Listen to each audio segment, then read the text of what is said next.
नमस्ते मित्रों, कथानिधि चैनल पर आपका बहुत बहुत स्वागत है। आज फिर एक बहुत बढ़िया सी कहानी के साथ प्रस्तुत हूँ आपके सामने। कहानी लिखी है हिंदी की प्रतिष्ठित लेखिका सुधा अरोड़ा जी ने और कहानी का नाम है औरत एक चेहरे दो। एक सामान्य स्त्री विवाह के बाद 5-7 वर्ष तो बच्चों में उलझी रहती है। उसके अपने शौक, सजना संवरना या घर को व्यवस्थित रखना, सब कुछ थोड़े समय के लिए वह ठीक से नहीं कर पाती है। उसके बाद जब बच्चे कुछ बड़े हो जाते हैं, जिम्मेदारियां कुछ कम हो जाती हैं, तब वह फिर अपने में लौट आती है। ऐसे गुजरते हैं पहले 10-15 वर्ष और उसके बाद औरत तो वही होती है, पर उसका चेहरा बदल जाता है। कैसे? सुधा अरोड़ा जी की कहानी औरत एक चेहरे दो में पढ़ेंगे। कहानी आपको अच्छी लगे तो लाइक और शेयर ज़रूर करिए उन सब मित्रों के साथ में जिन्हें कहानी सुनने में इंटरेस्ट हो। और चैनल पे नए हैं तो चैनल को सब्सक्राइब भी ज़रूर कर लीजिएगा। कहानी आपको कैसी लगी ये कमेंट करके भी बताइएगा ज़रूर। तो चलिए कहानी शुरू करते हैं। सुधा अरोड़ा की कहानी। पहला चेहरा। शादी के 5 साल बाद। अरे रहोगी तुम वही? क्या ये ज़रूरी है कि 3 बार घंटी बजने से पहले दरवाज़ा खोला ही न जाए? अरे ऐसा भी कौन सा पहाड़ काट रही होती हो?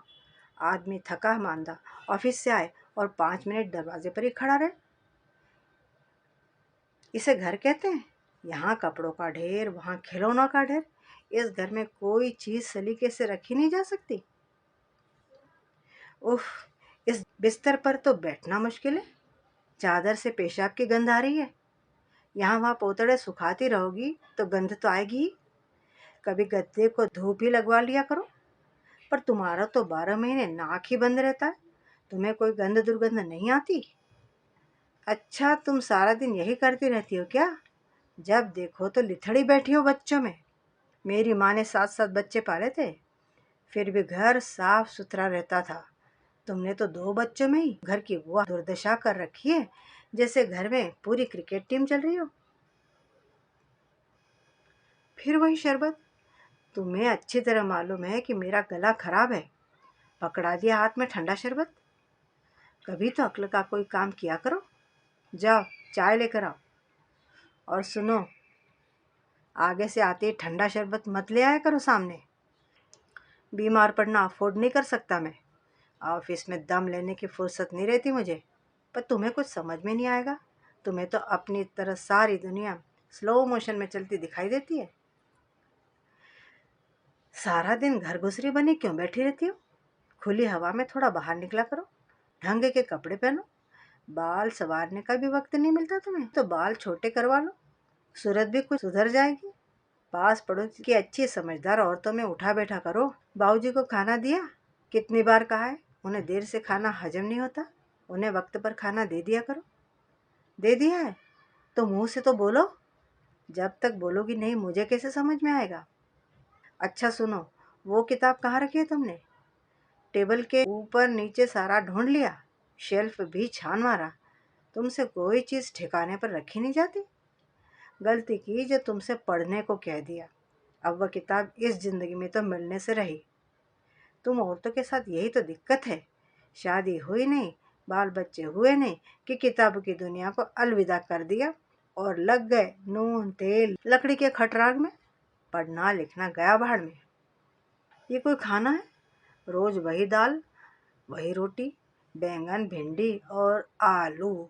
आलू के बिना कोई सब्जी होती है हिंदुस्तान में या नहीं? मटर में आलू, गोभी में आलू, मेथी में आलू, हर चीज में आलू। तुमसे ढंग का खाना भी नहीं बनाया जाता क्या? अब और कुछ नहीं करती तो कम से कम खाना तो सलीके से बनाया करो। जाओ 1 महीना अपनी माँ के पास लगाओ, उनसे कुछ रेसिपीज नोट करके ले आना। अम्मा तो तुम्हारी इतना बढ़िया खाना बनाती, तुम्हें कुछ नहीं सिखाया? कभी चाइनीज़ बनाओ, कॉन्टिनेंटल बनाओ, खाने में वैरायटी तो हो। वो किताब ज़रूर ढूंढ कर रखना, मुझे वापस देनी है। ये मत कहना भूल गई। तुम्हें आजकल कुछ याद नहीं रहता? अब तो दोनों सो गए हैं, अब तो यहाँ आ जाओ। बस मेरे लिए ही तुम्हारे पास वक्त नहीं है। और सुनो, बाबूजी को दवाई देते हुए आना, नहीं तो अभी ढेर लगाएंगे। आओ, बैठो मेरे पास। अच्छा यह बताओ, मैंने इतने ढेर सारे प्रपोजल में से तुम्हें ही शादी के लिए क्यों चुना होगा? इसलिए कि तुम पढ़ी लिखी थी, संगीत विशारद थी, गज़लों में तुम्हारी दिलचस्पी थी, इतने खूबसूरत लैंडस्केप तुम्हारे घर की दीवारों पर लगे थे। तुमने अपना यह हाल कैसे बना लिया? 4 किताबें ला कर दी तुम्हें, एक भी तुमने खोल कर नहीं देखी। ऐसी बीवियों के शौहर फिर दूसरी खुले दिमाग वाली औरतों के चक्कर में पड़ जाते हैं, और तुम्हारी जैसी बीवियां घर बैठकर टसुए बहाती है, पर अपने को सुधारने की कोशिश बिल्कुल नहीं करती। उफ, तुम्हारे तो कपड़ों में से भी बेबी फूड और तेल मसालों की गंध आ रही है। सोने से पहले एक बार नहा लिया करो, तुम्हें भी साफ सुथरा लगे। और ये लो, मैं बोल रहा हूँ और तुम सो भी गई। अभी तो सिर्फ 10:30 ही बजे हैं। ये भी कोई सोने का वक्त है? सिर्फ घर के कामकाज में ही इतना थक जाती हो कि किसी और काम के लायक ही नहीं रहती। फिर पहला चेहरा ही है शादी के 15 साल के बाद। तुम्हारी आदतें कभी नहीं सुधरेंगी। 15 साल हो गए हमारी शादी को, पर तुमने एक छोटी सी बात नहीं सीखी कि आदमी थका मांदा ऑफिस से आए तो एक बार की घंटी में दरवाज़ा खोल दिया जाए। तुम उस कोने वाले कमरे में बैठी क्यों रहती हो कि यहाँ तक आने में इतना वक्त लगता है? मेरे ऑफिस से लौटने के वक्त तुम यहाँ इस सोफे पर क्यों नहीं बैठती? अब ये घर है, न मेज पर एस्ट्रे, न बाथरूम में तौलिया, बस जहाँ देखो किताबें किताबें किताबें। मेज पर, शेल्फ पर, बिस्तर पर, कारपेट पर, रसोई में, बाथरूम में। क्या अब किताबें ही ओढ़े बिछाए, किताबें ही पहने, किताबें ही खाएं? चाय? ये कोई वक्त है चाय पीने का? खाना लगाओ, गर्मी से वैसे ही बेहाल हूँ, आते ही चाय थमा दी। कभी ठंडा नींबू पानी ले आया करो। अच्छा, इतने अखबार क्यों दिखाई देते हैं यहाँ? शहर में जितने अखबार निकलते हैं सब तुम्हें ही पढ़ने होते हैं क्या? खबरें तो एक ही होती है सब में। पढ़ने का भूत सवार हो गया है तुम्हें। कुछ होश ही नहीं कि घर कहाँ जा रहा है, बच्चे कहाँ जा रहे। ये क्या खाना है? बोर हो गए रोज रोज सूप पी पी कर, और ये फलाना ढिमकाना बेग्ड और बॉइल्ड वेजिटेबल खा खा कर। घर में रोज होटलों जैसा खाना नहीं खाया जाता। इतना न्यूट्रिशन कॉन्शियस होने की जरूरत नहीं है। कभी सीधी सादी दाल रोटी भी बना लिया करो, लगे तो कि घर में खाना खा रहे। आजकल की औरतें विदेशी नकल में हिंदुस्तानी मसालों का इस्तेमाल भी भूलती जा रही है। ये क्या है? मेरे जूते रिपेयर नहीं करवाए तुमने, और बिजली का बिल भी नहीं भरा। तुमसे घर में टिक कर बैठा जाए तब ना। स्कूल में पढ़ाती हो, वो क्या काफी नहीं है? ऊपर से ये समाज सेवा का रूप भी पाल लिया अपने सिर पर। क्यों जाती हो उस फटीचर समाज सेवा के दफ्तर में? सब हिपोक्रेट औरतें वहाँ। मिलता क्या है तुम्हें? न पैसा न धेला, उल्टा अपनी जेब से आने जाने का भाड़ा भी फूंक देती हो। ये लो, यह है तुम्हारे लाडले का रिपोर्ट कार्ड। भूगोल में 23, इतिहास में 25 और मैथ्स में 12। फेल नहीं होंगे तो और क्या। माँ को तो फुर्सत है नहीं बेटे के लिए। अब मुझसे उम्मीद मत करो कि मैं थका मांदा लौट कर दोनों को गणित पढ़ाने बैठूंगा। एमए की गोल्ड मेडलिस्ट हो तुम, तुमसे अपने बच्चों को पढ़ाया नहीं जाता। तुम्हें नया गणित नहीं आता तो एक ट्यूटर रख लो। अब तो तुम भी कमाती हो। अपना पैसा समाज सेवा में उड़ाने से तो बेहतर ही है कि बच्चों को किसी लायक बनाओ। सारा दिन एमटीवी देखते रहते हैं। ये तुमने बाल इतने छोटे क्यों करवा लिए? मुझसे पूछा तक नहीं। तुम्हें क्या लगता है छोटे बालों में बड़ी खूबसूरत लगती हो तुम? You look horrible. तुम्हारी उम्र में ज़्यादा नहीं तो 10 साल और जुड़ जाते हैं। चेहरे पर सूट करे या ना करे, फैशन जरूर करेंगी।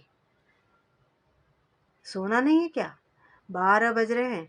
बहुत पढ़ाकू बन रही हो आजकल। तुम्हें नहीं सोना है तो दूसरे कमरे में जाकर पढ़ो।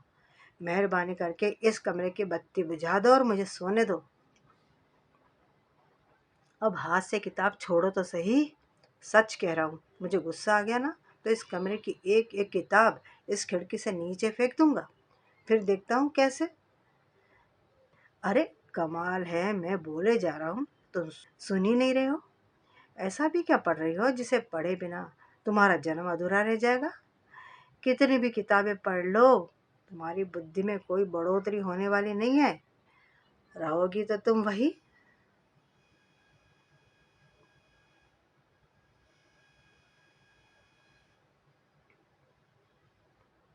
औरत का दूसरा चेहरा। सत्ता संवाद का। आ गए? ये लो, खाली हाथ झुलाते चले आए। मैंने कुछ लाने को कहा था, याद नहीं रहा? कोई नई बात है, याद रहता कब है। अब मैं बाहर भी करूं और घर का सारा जंजाल भी संभालूं। मरने दो, मुझे क्या पड़ी, मैं भी नहीं जाती। चलने दो, जैसे चलता है घर। अरे चप्पलें कहाँ ले जा रहे हो? सारी दुनिया की धूल मिट्टी कमरे में फैला दी। चप्पलें दरवाजे पर उतारी नहीं जाती तुमसे? पैरों में मिट्टी लिथड़ती रहे। तुम्हें क्या, आज काम वाली भी नहीं आई है, पर तुम्हें क्या फर्क पड़ता है? घर गंदा रहे साफ रहे, तुम्हारी बला से। हर काम के लिए मैं ही मरती खपती रहूं? इन उखड़ी हुई चप्पलों को पहनना बहुत अच्छा लगता है क्या आपको? 10 दिन से पैर घसीट घसीट कर चल रहे हो। 2 मिनट मोची के पास खड़े होकर गंठवा नहीं सकते क्या? सारा दिन कॉफी हाउस में पड़े सिगरेट फूंक फूंक कर दर्शन बघारते रहते हो। कॉफी हाउस के बाहर ही तो मोची बैठा रहता है। पर नहीं, क्यों गंठवाओ चप्पल? फटी टूटी चप्पल पहनने में जो शान है, वो दुरुस्त चप्पल पहनने में कहाँ। बेटा भी वही रंग ढंग सीख रहा है, कपड़े धुलाई में डालता नहीं। महीने भर से एक ही जीन्स और हवाई चप्पल चटखाता घूमता रहता है। शेव भी नहीं करता। मैले कपड़े लादे रहने में शान समझता है। पिता पर पूत, आखिर बेटा किसका है? एक मैं ही हूँ जिसे लोक लाज निभानी पड़ती है। वही 2-4 सूती साड़ियाँ धो सुखाकर कलफ लगाकर पहनती हूँ। उस पर भी दोनों बाप बेटे आंखें फाड़े रहते हो, जैसे बड़ा सच सवर कर निकल रही हूँ मैं भी तुम दोनों की तरह हाथ पर हाथ धरे फटेहाल पड़ी रहूं तो जो 4 पैसे घर में आते हैं ना, उसके भी लाले पड़ जाएंगे। पर तुम्हें क्या, तुम्हें तो बैठे ठाले रोटी। वाह, थाली सरका कर उठ गए। इस उम्र में भी नखरे दिखाने बाकी रह गए। पकाओ भी मैं और उगाओ भी मैं। तुमसे तो रास्ते से एक सब्जी उठाकर नहीं लाई जाती। थैला हाथ में लेते हुए शर्म आती है। जब खाना खाने में किसी को शर्म नहीं आती तो लाने में कैसी शर्म। दो एक बार खुद खरीद कर लाओ तो पता भी चले कि सब्जी भाजी के भाव कहाँ जा रहे हैं। अब खाली मेरी कमाई से तो घर में 36 पकवान बनने से रहे। भगवान का शुक्र है कि 2 वक्त की रोटी जुट जाती है, किसी के आगे हाथ पसारने नहीं पड़ते, वरना तुमने तो उसके लिए भी कोई कसर बाकी नहीं छोड़ी थी। अच्छा ये बताओ, मेरी साड़ी काम वाली को किसने दी? मैं हफ्ता भर बाहर क्या गई, तुमने बड़ी दरिया दिली से घर का सामान जिसे तिसे लुटा डाला। पानी भरने वाला घाटी तुम्हारी टी शर्ट पहन रहा है। बाहर डोलता पगला बाबा तुम्हारा कुर्ता पायजामा लटकाए घूम रहा है। अपने तो अपने मेरे कपड़े भी बांट दिए। खुद फटे चिथड़े पहनो और कपड़े दीन दुखियारों में बांटते फिरो। पूरे मोहल्ले में एक तुम ही दाता दानी रह गए हो। बस, घुस गए अपने दड़बे में। एक तुम और एक तुम्हारी बाबा आदम के जमाने की मेज, जिस पर कहने को तो 2 दर्जन पेन रखे, पर कभी हिसाब करने के लिए हाथ में लो तो एक भी चलता नहीं। सबकी स्याही सूखी पड़ी है। इस घर का सूखा हर जगह व्याप्त हो गया है। पढ़ गए किताबों में सिर डाल के। सच को बर्दाश्त करना मुश्किल होता है, पर जिस पर बीतती है सच उसी के मुंह से निकलता है। तुम में तो सच सुनने का मादा ही नहीं रहा कभी। वैसे बड़ा सच लिखने का दंभ भरते हो, बड़ी तीखी सच्चाइयां उड़ेलते हो अपनी कलम से। हिपोक्रेट हो तुम सब। जितने झूठे तुम सब लिखने वाले हो, शायद ही दुनिया का कोई आदमी इतना झूठ बोलता होगा। और तुर्रा ये कि सच्चाई का सेहरा भी अपने ही सिर सजाए फिरते हो। दरवाज़ा बंद कर लेने से मेरी आवाज़ बंद नहीं हो जाएगी, ये याद रखना। कमरा बंद करके लिखो फूल और पत्तियों की कविताएं। करो आसमान, सूरज, चांद, सितारे और समंदर की बातें। लताड़ो राजनेताओं और भ्रष्टाचारियों को और लूटो वाह भाई। घर तो अपना संभाला नहीं जाता, दुनिया जहान की हाँकते हो। अरे बेटे, कोई बैठकर कुछ पढ़ाया होता तो आज वो भी तुम्हारी तरह नकारा न डोलता। अपनी ही दुनिया में कैद रहे जिंदगी भर और दो दो जिंदगियां बर्बाद की। मैंने तो तुम्हारे साथ जैसे तैसे निभा लिया, पर इसकी बीवी 2 दिन में इसे छोड़ न गई तो कहना। पर तुम्हें क्या, अपने दड़बे में बंद होकर कागज काले करते रहना। कभी कभी अफसोस होता है, घर में हम 3 प्राणी और 4 कोने, सब एक दूसरे से कटे हुए, अलग थलग। बाप बेटे के स्वभाव में राई रत्ती फर्क नहीं, पर रिश्ते में 36 का नाता। मुझे तो याद नहीं आता कि कभी तुम दोनों ने बैठकर आपस में कोई सलाह मशवरा किया हो। कोई बात करने से बैठे नहीं कि बहस शुरू हो जाती है। बेटा बड़ा हो जाए तो दोस्त से बढ़कर होता है। कितनी चाहती थी मैं कि तुम दोनों दोस्तों की तरह रहो। यह बात कहो तो आग लग जाती है तुम्हें। कहते हो मैंने ही उसे तुम्हारे खिलाफ भड़काया है। और सुनो, मैं क्यों भड़काऊंगी भला? मुझे क्या पड़ी है? उसके क्या आंख कान नहीं है? देखता समझता नहीं कि घर में कैसे मेहमानों की तरह रहते हो तुम। घर न हुआ होटल हो गया। बल्कि मैं तो कहूँ, जैसे वह मेरे साथ पेश आता है सब तुमसे ही सीखा है उसने। और क्या। न तुमने मुझसे कभी प्यार के 2 बोल बोले और ना उससे। वह जमाना गया जब हथेलियों में उसका सिर लेकर उसे लोरियां सुनाया करते थे। हाय, उस बच्चे को वही 2-4 महीने गोद में उठाया तुमने। होश संभालने के बाद तो तुम्हारी नफरत ही झेली उसने। 20 साल का होने वाला है, पर कभी जो उसके हाथ में 20 रुपए थमाए हो तुमने कि ले बेटा पाव भाजी खा लेना? पता नहीं, जो भी थोड़ा बहुत कमाते हो जाता कहाँ है। मुझे तो पता भी नहीं कि कितना पैसा मिलता है तुम्हें। जेब तो हमेशा खाली रहती है। ये लो, एक और प्रेम पत्र। इस उम्र में भी तुम्हारी जेब से प्रेम पत्र निकलते हैं?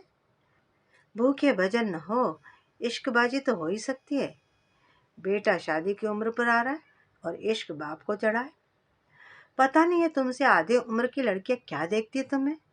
सब अव्वल दर्जे की बेवकूफ होती है, मरती है तुम्हारी हवाई कविताओं पर। उन्हें क्या मालूम कि इन कविताओं को गूंद कर 2 वक्त की रोटी नहीं पकाई जा सकती। तुम्हारे झोले और दाढ़ी पर मरती है। तुम्हारे साथ रहकर तो देखे, 2 दिन में आटे दाल का भाव ना पता चल गया तो कहना। बड़ी हवा में उड़ती फिरती है। मैं भी कितनी पागल हूँ। ये सब मैं कह रही हूँ। मैं ये सब मैं कह रही हूँ जो खुद इतनी पागल थी आज से 25 साल पहले। याद करूँ तो दिल दहल जाता है। तुम्हारे प्यार में मरने मिटने पर उतारू थी। लगता था दुनिया का हर रास्ता सिर्फ तुम तक जाता है। तुम्हारे खतों की एक एक लाइन मुझे ज़बानी याद थी। तुम्हारे एक खत को 25 बार पढ़ती थी मैं। तुम्हारी खूबसूरत हैंड राइटिंग की घंटों नकल किया करती थी। तुम्हारी दाढ़ी में मुझे ईसा मसीह नजर आता था। कंधे पर झोला टांगे हुए तुम मुझे दुनिया के सबसे सुंदर इंसान दिखाई देते थे। कितना पागल थी मैं सोचती थी तुम मिल जाओ मुझे तो बस, फिर और कुछ नहीं चाहिए। शादी हुई नहीं कि सारे टेक्निकलर सपने काले सफेद हो गए। साल भर के नून तेल लकड़ी में सब हवा हो गया। घर के खटराग में मेरे तो बाल सफेद हो गए, पर तुम नहीं बदले, रहे मजनू के मजनू ही। कमाल है, एक हफ्ते से ट्यूबलाइट खराब पड़ी है, किसी को कोई फर्क नहीं पड़ता। 2.5 तो कमरे, उसमें से एक में रोशनी नहीं। वैसे ट्यूबलाइट ठीक हो भी जाए तो कौन सा अंधेरा दूर होने वाला है। भला है बैठे रहो अंधेरे में ही। उफ, बिजली का बिल भी नहीं भरा तुमने। टेलीफोन तो कट ही गया है, बिजली भी कट जाएगी। पर तुम्हें क्या कहोगे, इस औरत का दिमाग चल गया है, सारा दिन बड़बड़ाती रहती है। तुम्हारे साथ 22 साल मैंने कैसे काटे हैं, कोई भी औरत पागल हो जाएगी। तुम तो घर में बैरागी से रहते हो। अब मैं स्कूल से आधी छुट्टी लेकर जाऊं बिजली का बिल भरने? हमेशा यही होता है। मैं भी कितनी बेवकूफ़ हूँ कि अब भी तुमसे कुछ उम्मीद रखती हूँ। मुझे तो अब तक समझ लेना चाहिए था कि तुम। छोड़ो, तुम्हें कोस कोस कर अपनी जबान क्यों खराब करूं। अब फिर झोला उठाकर कहाँ चल दिए? ये खाना जो थाली में छोड़कर उठ गए हो, कौन खाएगा? मत समझना कि मैं इतनी पतिव्रता हूँ कि तुम्हारी जूठी थाली में खाकर अपना जन्म सकारत समझूंगी। तुम्हें खाने की क्या कदर होगी? खुद कमाते धमाते तब तो पता चलता कि झोला लेकर बड़ी बड़ी फिलॉसफी हाँकने से घर का चूल्हा नहीं जलता। उसके लिए सुबह से शाम तक हड्डियाँ गलानी पड़ती हैं, तब जाके। लेकिन तुम पर किसी बात का कोई असर ही नहीं होता। पता नहीं कौन सी मिट्टी के बने हो। अब जा रही हो तो अपना ये प्रेम पत्र लेते जाओ। याद रखना, मुझसे कुछ भी छिपा नहीं है। इसे कह दो आने को तैयार है तो मेरी ओर से कोई रुकावट नहीं। आए, संभाले तुम दोनों को। मेरी तो जान छूटे। 22 सालों में यूं भी कितनी जान बाकी रह गई मुझ में। इसलिए नहीं खाने बैठी तुम्हारी थाली में कि पति परमेश्वर के जूठन का भोग लगाओ। अपनी कमाई का दर्द मुझे नहीं होगा तो क्या तुम्हें होगा। भरी थाली छोड़ी, झोला उठाया और चल दिए। लेकिन जाओगे कहाँ? देर सवेर यहीं आओगे, खाली हाथ झुलाते हुए। मित्रों, अभी आप सुन रहे थे कहानी औरत एक चेहरे दो, जानी मानी लेखिका सुधा अरोड़ा जी की लिखी हुई। उम्मीद करती हूँ कि कहानी आपको पसंद आई होगी। कमेंट करके बताइएगा ज़रूर कि आपको कहानी कैसी लगी। अच्छी लगी हो तो लाइक करिए और अपने मित्रों को शेयर भी करिए जिन्हें कहानी सुनना पसंद है। और चैनल पे नए हो तो चैनल को सब्सक्राइब भी ज़रूर कर लीजिएगा। मिलती हूँ जल्दी ही एक और बढ़िया सी कहानी के साथ। तब तक विदा। आपका दिन शुभ हो।